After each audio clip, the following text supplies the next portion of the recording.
जय श्री कृष्णा फ्रेंड्स, कैसे हैं आप लोग। आशा करता हूँ आप अपने घरों में स्वस्थ होंगे और सुरक्षित होंगे।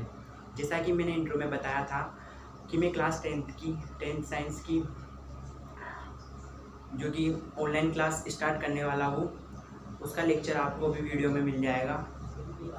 तो सबसे पहले जो हमारा चैप्टर है, चैप्टर नंबर 10, जो कि है विद्युत धारा।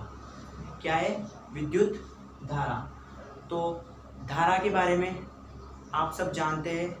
हमारे घरों में जो लाइट है, पंखे हैं, कूलर है, उन सब में जो लाइट्स आ रही है वो किससे चलते हैं? वो सब चलते हैं धारा से। वो सब चलते हैं धारा से। तो हम यहाँ धारा के बारे में अध्ययन करेंगे, धारा के बारे में जानेंगे, धारा की डेफिनेशन, विद्युत धारा, उसके मात्रक वो क्या होती है, वो हम यहाँ सब अध्ययन करेंगे। उससे पहले हम यहाँ पर जानेंगे ऊष्मा के बारे में। ऊष्मा क्या होती है? तो बेसिकली आप जानते हैं, आपको पता है कि ऊष्मा क्या होती है। तो ऊष्मा ऊर्जा का वह रूप, ध्यान से सुनना, ऊर्जा का वह रूप जो ताप के कारण उत्पन्न होता है उसे ऊष्मा कहा जाता है। ऊर्जा का वह रूप जो ताप के कारण उत्पन्न होता है उसे ऊष्मा कहा जाता है। ताप के कारण कैसे?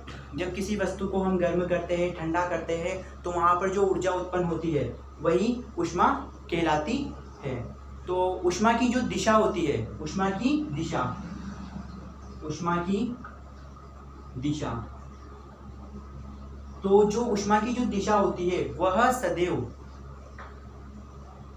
उच्च ताप वाली वस्तु से निम्न ताप वाली वस्तु की ओर होती है। तो जो ऊष्मा की जो दिशा होती है वह हमेशा उच्च ताप वाली वस्तु से निम्न ताप वाली वस्तु की ओर होती है। उसी प्रकार से जो आवेश चालकों में जो आवेश वाहकों की जो दिशा होती है वह उच्च विभव वाले बिंदु से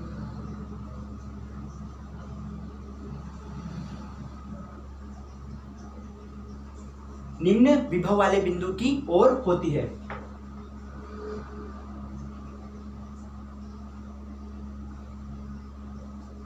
बिंदु की ओर होती है। तो आवेशों में निम्न वाले बिंदु विभव बिंदु की ओर होती है। तो आवेशों में प्रवाह की दर को ही विद्युत धारा कहा जाता है। क्या डेफिनेशन है इसकी? आवेशों में प्रवाह की दर को ही विद्युत धारा कहा जाता है।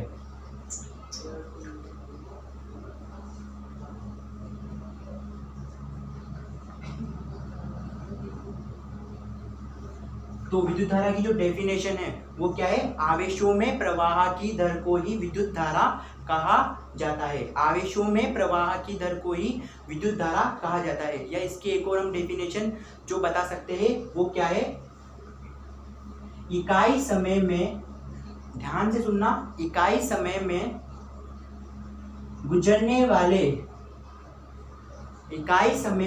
गुजरने वाले आवेश की मात्रा को ही विद्युत धारा कहा जाता है। विद्युत धारा कहा जाता है। इकाई समय में गुजरने वाले आवेश की मात्रा को ही विद्युत धारा यानी कि I कहा जाता है। तो फॉर्मूला क्या हो गया अपने पास? I = Q/T। I = Q/T। अब यहाँ पर हम अगर मान लो जो आवेश है, आवेश वो क्या हो? E, और जो इलेक्ट्रॉनों की संख्या, यदि यहाँ पर हमारे पास में इलेक्ट्रॉनों की संख्या क्या हो? N हो, तो उसके लिए जो विद्युत धारा बनेगी वो बनेगी I = NE/T। वो बनेगी I = NE/T। वो बनेगी I = NE/T। ठीक है।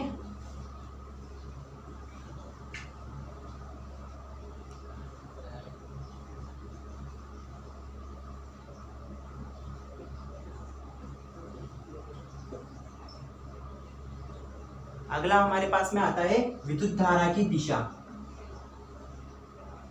विद्युत धारा की दिशा। तो विद्युत धारा की जो दिशा होती है वह हमेशा धनावेश से ऋणावेश की ओर होती है।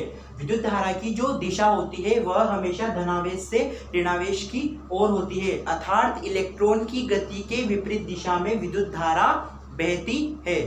समझ में आ गया? विद्युत धारा की जो दिशा होती है वह हमेशा धनावेश से ऋणावेश की ओर होती है, अर्थात इलेक्ट्रॉन की गति के विपरीत दिशा में हमेशा विद्युत धारा बहती है। अब हम जो विद्युत धारा का मात्रक, जो हमारे पास अगला टॉपिक आएगा वो आएगा विद्युत धारा का मात्रक।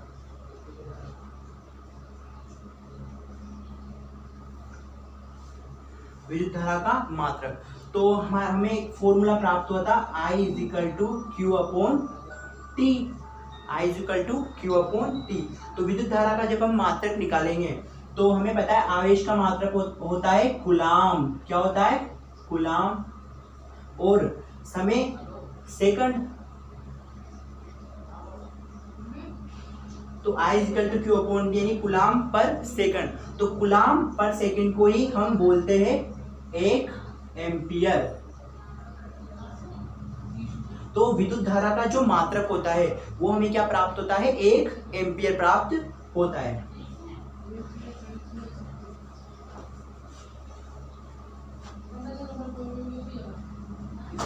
वो हमें क्या प्राप्त होता है? 1 एम्पियर प्राप्त होता है। तो यहाँ पर कुछ पॉइंट्स है। 1 ampere, 1 milli ampere, 1 milli ampere, तो उसका मान होता है 10⁻³ एम्पियर। और जो 1 माइक्रो एम्पियर होता है उसका मान होता है हमारे पास 10⁻⁶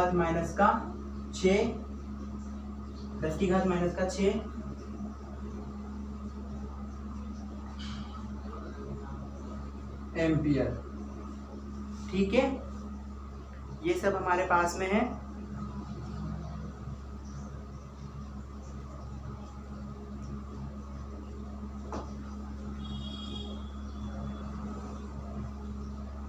अब अगला आता है हमारे पास में 1 एम्पियर की परिभाषा।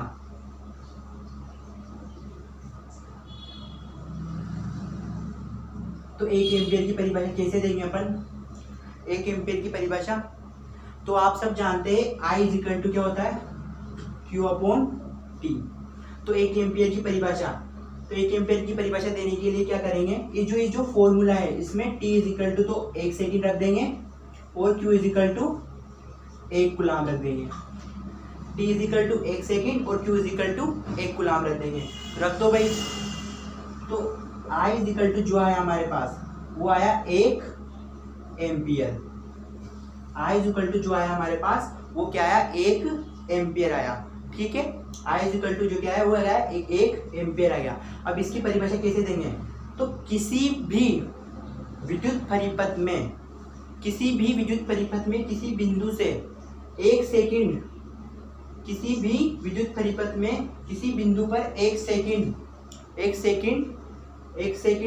के लिए 1 कूलाम आवेश किसी विद्युत परिपथ में जो जहाँ पर समय का जो मान है वो क्या हो, अगर 1 सेकंड और जो आवेश हो वह 1 कूलाम हो तो वहां पर जो धारा का मान होगा वो क्या होगा? 1 एम्पियर प्राप्त होगा।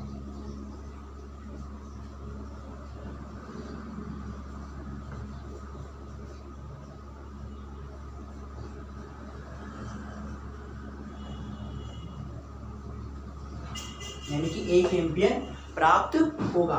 ठीक है, ये हो गए। ठीक है, वापस से एक बार इसकी परिभाषा देख लेते हैं अपन कि किसी भी विद्युत परिपथ में किसी बिंदु से 1 सेकंड में यदि 1 कूलाम आवेश गुजरता है, किसी भी परिपथ में किसी बिंदु से 1 सेकंड में 1 कूलाम आवेश गुजरता है तो वहां पर जो धारा का मान होगा वह 1 एम्पियर हमें प्राप्त होगा। उसके बाद जो अगला टॉपिक है वो है हमारे पास में, सॉरी एक क्वेश्चन है, क्वेश्चन दे रखा है यहाँ पे, एक कूलम आवेश में इलेक्ट्रॉनों की संख्या याद करो।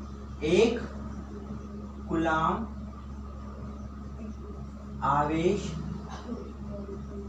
में इलेक्ट्रॉनों की संख्या ज्ञात करो। करो भाई। तो हमें पता है Q इजिकल टू क्या होता है, NE। Q इजिकल टू क्या होता है, NE। ठीक है, सॉरी मैं बताना भूल गया। तो जो इलेक्ट्रॉन पर जो आवेश का जो मान होता है वो होता है 1.6 इंटू 10⁻⁻19 कूलम। ठीक है, 1.6 इंटू 10⁻⁻19 कूलम ये होता है। ठीक है, तो Q इजिकल टू क्या होता है, NE। तो हमें यहाँ पर Q इजिकल टू जो N जो N तो हमें निकालना है क्योंकि एक कूलम के लिए है। ठीक है, तो ये एक हो गया और N इंटू 1.6 इंटू 10⁻⁻19। तो यहाँ से N निकाल लीजिए, 1/1.6 इंटू 10⁻⁻19। ठीक है, तो N इज इक्वल टू ये 10 जो कि 19 है ये ऊपर चली जाएगी और ये आ जाएगा 1.6 नीचे और ये 10⁻19 ऊपर रहेगी और यहाँ पर एक और 10 जो कि क्या है कि यहाँ से ये पॉइंट निकालेंगे तो ऊपर एक माइनस का 1 हो जाएगी और 1.6 आ जाएगी। तो ऊपर आ जाएगी 10⁻18 और नीचे जाएगी 1.6। तो जो आंसर जो प्राप्त होगा वो हमें प्राप्त होगा 6.25 इंटू 10⁻18।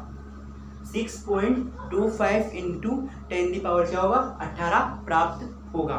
तो एक बार वापस से देख लीजिए क्या क्या पढ़ा अपन ने। तो सबसे पहले अपन ने पढ़ी थी विद्युत धारा।